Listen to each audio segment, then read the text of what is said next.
Swift is 5'11"? She just got exponentially hotter. What's that little light? Oh. Oh, hi there. How you doing? I'm the movie mechanic. I guess I'm gonna do a blog, since the camera's on and all. How long have you been here? Oh, well. Well, since we're talking about movies, because this is the movie blog with the movie mechanic, I think we should talk about the biggest news of, I guess, the week, and, I guess the last couple months, is that, Disney has bought Lucasfilm. And they are already promising Star Wars Episode 7. Now, I personally think this could be either a pretty good thing, or it could be a very bad thing. Disney has been known to take over other franchises, and sometimes it comes out okay, like with the Muppets. And because they've had a long history with the Muppets, they went clear back to Muppet Christmas Carol and things like that before. And they've had a pretty good history, so they handled that one pretty well when they bought out the franchise. But Star Wars is kind of... Personally, I think Star Wars needs to be let go. I mean, I think that with the animated series of Clone Wars on Cartoon Network, and with the previous 6 movies, I think we've reached a point where we can stop. I think actually we probably should have stopped somewhere around episode 6, instead of going back and doing 1, 2, and 3, or at least make it so that the 1, 2, and 3 were better. But on the other hand, I think it could be interesting to see what happens to Luke and Leia and Han Solo afterwards. My biggest problem is that they're now iconic. You're not going to be able to find somebody to play Han Solo other than Harrison Ford, and of course he's way too old. Same thing with Luke Skywalker and Princess Leia, etc., etc. They're all so iconic, and we know who they are. It's been locked in the public consciousness for the last 30, 40 years. This is Luke and Leia. This is Han Solo. So I don't think that continuing the franchise is really a good idea, at least not following the Skywalkers and maybe Han Solo. I think if you went a few years into the future and had a couple of different characters and maybe had a mention of Luke and Leia and Han, that might be okay. That might be an alright film. But I really think that at least the Skywalker saga in the Star Wars movies should be left alone. It should be like, oh, okay, the Skywalkers, they're up over there in the corner. They're doing a couple of things. They're working to make the New Republic better. So I think that's where they should go with that. But we'll see what happens. I mean, I've been wrong before. There were times I looked at movie premises and things like that and said, oh, there's no way that's going to be any good. And it turned out it was pretty okay, if not fantastic. So I went to the theater this weekend and I saw Wreck-It Ralph, and I thought that was pretty darn good. I really enjoyed it. It's really more like a Pixar film than a Disney film usually is, and with good reason, because John Lasseter is now the head of Disney Animation. Before we get too far into that, I wanted to let you know that I will be talking about some spoilers later, but I'll warn you when that's coming, so if you haven't seen the movie yet, you don't want to hear about it, then you can stop right there and come back and watch the rest later if you care to. Before we get to Wreck-It Ralph exactly, there was a short on the front of it called PAPERMAN. And this was just fantastic in my opinion. This was almost worth going to the theater to see by itself. It basically is a love story. The producer and director said that he was thinking of it as when you live in a big city like New York, you have these moments, these connections, and what happens if that was meant to be, and how would the fates conspire to bring you back together? I don't want to spoil it too much, but the animation style is beautiful. They're using some sort of new technique where they're putting a hand-drawn animation over a 3D model. It's beautiful. It's done with CG, and but it's still that hand-drawn animation look. It's just beautiful. As I understand it, they wanted to try this with Tangled a few years back, and it didn't work very well at the time, but now they've perfected it, and it's gorgeous. The music in this short, it is just great. I mean, when you see this short, pay special attention if you can to the music, because the story is very engrossing, and you may lose track of the music in watching the film because it just sucks you right in. But I actually got to see this short twice, and the music and the rendering of it, the city of New York in the 1930s and 40s, just this golden age, that alone was worth going to the theater to see. But now, Wreck-It Ralph. I thought it was very good. I'm not exactly a huge fan of Jane Lynch or Sarah Silverman. John C. Reilly's okay. I like him depending on the role he plays. I usually like him. I especially liked him in Chicago with the role he played singing Mr. Cellophane and all that. Not too big of a fan of some of his comedy, but when he plays something that's a little more heartfelt, he's really good. I really like him. Also, one of the names you're probably not going to notice too much on the front is Alan Tudyk. Alan Tudyk is a fantastic actor. He is one of the people that I will go to see the movie just because he's in it. He was Wash in Firefly and Serenity. He was in Tucker and Dale vs. Evil, if you've seen that one. Hilarious, but not for the kiddies. If you saw I, Robot with Will Smith, he was the part of the robot. He was the main robot that we were following through the film. I can't remember the character's name right now. But fantastic actor. If you don't know, basically the world takes place in a video game console or several video game consoles in an arcade. Basically, Ralph is a kind of Donkey Kong kind of character, if you want to go back to the old games. And he's the bad guy, and he is, just as they say, just because you're a bad guy does not mean you are a bad guy. And that is kind of the thing of it, that, you may get put into these molds, and people may try to say, okay, this is what you are, but the moral of it is you are who you choose to be. For the people of my generation, I'm about 29 years old, and this was just amazing for me. I mean, it was great to see all these old characters that I just grew up with. I mean, you see later on in the movie, you see a lot of the graphics and things like that from the original games, and it's just hilarious to watch it now because it's these old-fashioned games in the one section of the arcade, but then there's a couple of newer games that have just been plugged into that area. And not spoiling anything, the games are all connected through a surge protector, like a regular computer surge protector, and it becomes Game Central Station. And I thought that was a brilliant way of explaining how they traveled from game to game, especially because, especially the older games are not going to be connected into some modern integrated new system. I thought that the concept of the whole thing is, though, if your game gets unplugged, then your world is over, basically. So Ralph is not happy with his life as a villain in a video game, and he wants respect. So he says, I'm going to go and get a medal, and I'm going to prove that I can be a hero too. Well, this leads into all kinds of chaos, and eventually there's 3 games that the story happens in primarily, which is Fix-It Felix Jr., which is Wreck-It Ralph. The second game is called Hero's Duty, and then the main part of the story takes place in a third game called Sugar Rush. Though this movie seems to be aimed at kids, it's not really. I mean, it's actually kind of aimed more at my generation. The games that are referenced are mostly older games like Street Fighter 2, Sonic the Hedgehog, Pac-Man, things like that. Things that I grew up with. It's amazing how far video technology has gone in games. We've gone from little blinking lights, and this is, you want to spend hours going after the ghosts in Pac-Man, to now fully rendered CGI, characters responding to you, you having choices of how you can talk to it. It's amazing how things have progressed. So a lot of the little kids are not going to understand. They're going to look at this and they're going to go, well, wait a minute, that's not what video games look like. There's, you don't have these little 8-bit characters coming around.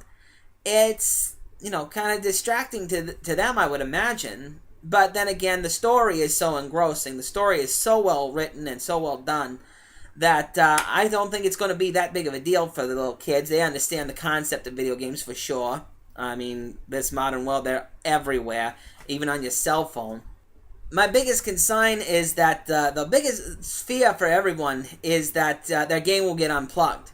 If something goes wrong in the game, which is one thing that does happen there, because Ralph is off trying to get his medal, he's not there when they go to play the game, and because he's not there, they're afraid that their game's going to get unplugged. They put a sign on it, out of order, see me tomorrow, and they're afraid that the game's going to get destroyed. It's going to be unplugged, and that's going to cause their consoles to be removed, and no one's ever going to hear from them again. My biggest concerns about the film is that, this might scare some of the younger kids, that they think if the power is ever lost, or that if they ever turn the game console off, or whatever like that, that it might scare them a little bit, and like Finding Nemo did with fish. If you remember a few years back, Finding Nemo, they had incidences of kids flushing their fish down the toilet because they wanted to set them free because they thought they'd been stolen from their fathers and everything like that.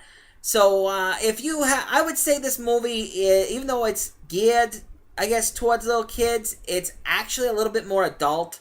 I would say it really probably should have been a PG, if not a PG-13 almost, because there's a lot of words that they use that are surprising for me in a modern kids film to see. There's often talks about being killed, and there's one character where there's a situation where he says, "We're gonna watch her die together," and I was just surprised by that because I thought, this is actually a pretty dark thing to throw into a PG, G-rated film for little kids, and you've got this situation where this guy is really homicidal. One of the things that happens in the movie is that if you leave your game, if you're in your game and you get hurt or killed, you regenerate. You can come back. If you go into somebody else's game, you don't regenerate, like ever. And they tell you this really early on, so I'm not ruining anything. This is not a plot point, really. I mean, it's important so that you understand that there's a real threat there to these characters, but it's not really a thing that's made a huge deal out of. So that's about all I can say without giving away some spoilers. So if you don't want to hear any spoilers, stop the video here, or you can come back later when you have seen the movie and we'll discuss it some more. Go ahead, I'll wait.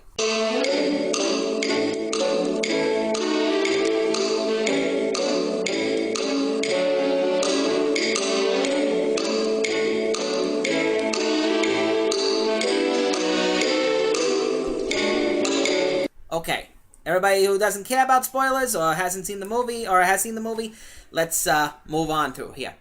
Okay, so basically what happens is that Ralph wants to be a hero, so he goes over into the Tapper game, which I thought that was ingenious, and special little cameo there by Maurice LaMarche, if you're familiar with Animaniacs and things like that. He was the Brain. Great voice actor, I love him. So anyway, he goes over to Tapas. He finds out about the new video game that's been plugged in called Hero's Duty. He goes over to Hero's Duty to win a medal, and it turns out there's these big bugs in the game, and they are terrifying. They don't know that they're in a game. All they know is eat, reproduce, and destroy. So when he goes into there, he meets Jane Lynch's character, and he gets hold of the medal eventually, but then he winds up bringing a Cybug with him into the game of Sugar Rush. There's a thing where the plane goes out of control and everything, and he ends up in Sugar Rush. Well, when he's there, he meets this little girl named Vanellope, and she steals his medal and uses it as a coin to enter into this pay-to-play race game, so she can be on the roster for the video games in the morning, so that she'll give you a playable character.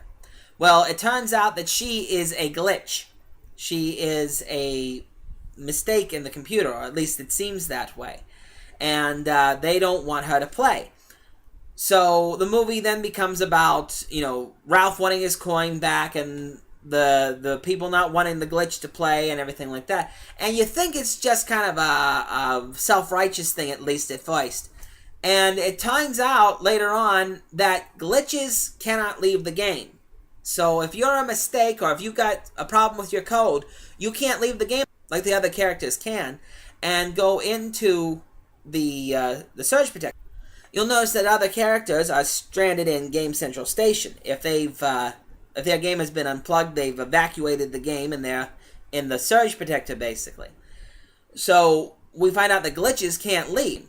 And this actually presented a plausible reason for King Candy to not want her to leave the game. Now, if you've watched movies before, you assume there's something else going on there, but it is plausible. And then you're thinking, okay, he doesn't want her to play in the game because if they see her glitching, if the kids see her glitching, they're going to unplug the game.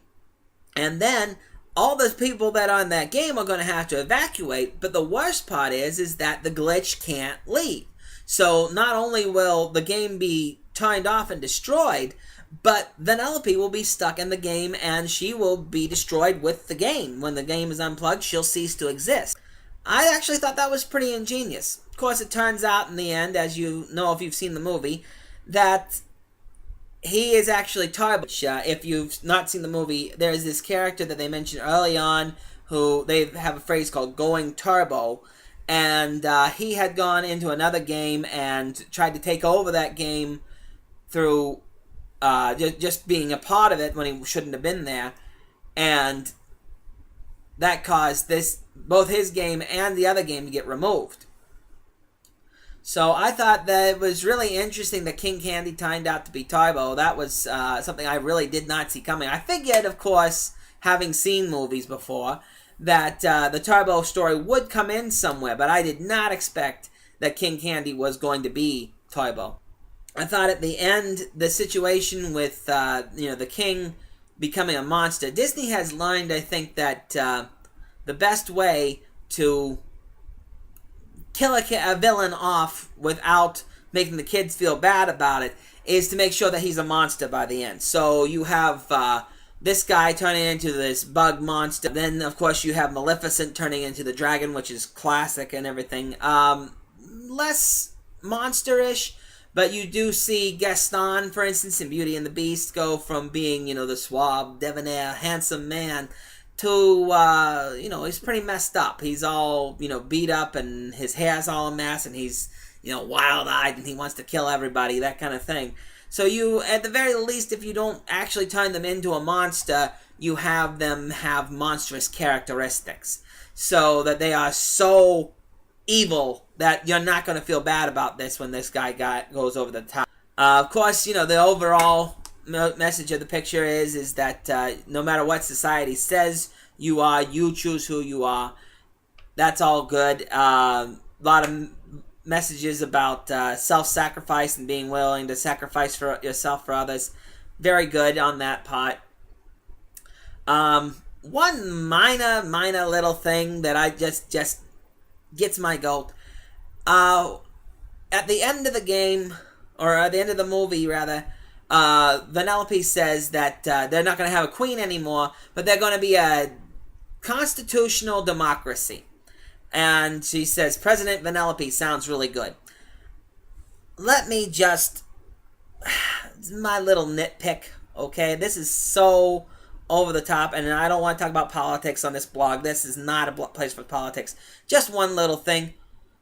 They're basically kind of paralleling and saying like America. They don't say like America, but that's what they mean. You can tell that that's what they mean. America is a constitutional republic.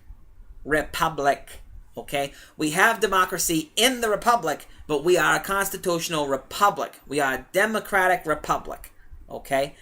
That's the way that works. We are. If you go back in history, Ben Franklin was asked when he was leaving Constitution Hall, "What have you given us, Mr. Franklin?" And they said, "A republic, if you can keep it." There you go. There's a big difference between a democracy and a republic. I don't want to go into it. It's not important right here, right now. If you want to know more about it, look into it. It's very interesting. But there's a huge difference between a democracy and a republic. But that's my little nitpick. That's my, just, okay, this is not supposed to be America. This is supposed to be this game. She wants to set up a democracy, a constitutional democracy. Fine, whatever. Not really important, but just my little nitpick. Please, please, America, get that right. We are a republic here in the United States. But not here or there. That's my little nitpick about the movie. Otherwise, great story. Had the the character come to terms with who he is and the sacrifice that he's willing to make at the end. And of course, because this is a Disney movie, he is saved and it's okay. Everybody's safe in the end that needs to be safe, and the villain is dispatched and everything. So overall, great movie. Definitely go and see it if you haven't seen it. If you haven't seen it, I'm sorry that you chose to watch this far into the video. Not my fault. I told you. Spoilers. There you are. Fantastic film. Go see it. See it with your kids. If they're... I would say no kids under about maybe 10. If they're under 10 years old, it could be a little scary. But if they're over, say, 8 to 10, and you have to judge on your own kids. I don't know your kids. I don't know how you've raised them. But most kids, I think, over the age of 10 should be okay. Under the age of 10 might be a little scary for them, especially toward the end and with the big bugs and everything like that. Have to say, I totally understood Fix-It Felix's attraction to Calhoun.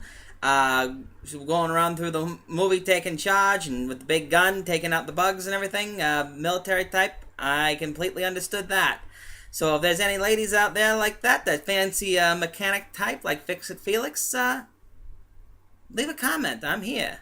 And that wasn't sleazy at all, was it? Yeah, I liked the way that everybody's character worked out. Like I said, I don't like really Sarah Silverman or Jane Lynch in reality, but in here they were, they were hot when they needed to be. They were cute when they needed to be. It was the character Vanellope can get a little bit cloying on the end toward the end of the movie. It's like, okay, you're sweet and sugary. We get it. Okay, too much, but not too much. It was just borderlining on it. It's like, okay, you're adorable. Knock it off. Knock off the cuteness. But generally, go see the movie. So until next time, this is the Movie Mechanic signing off, and have a great week. Your stupid minds! Stupid! Stupid!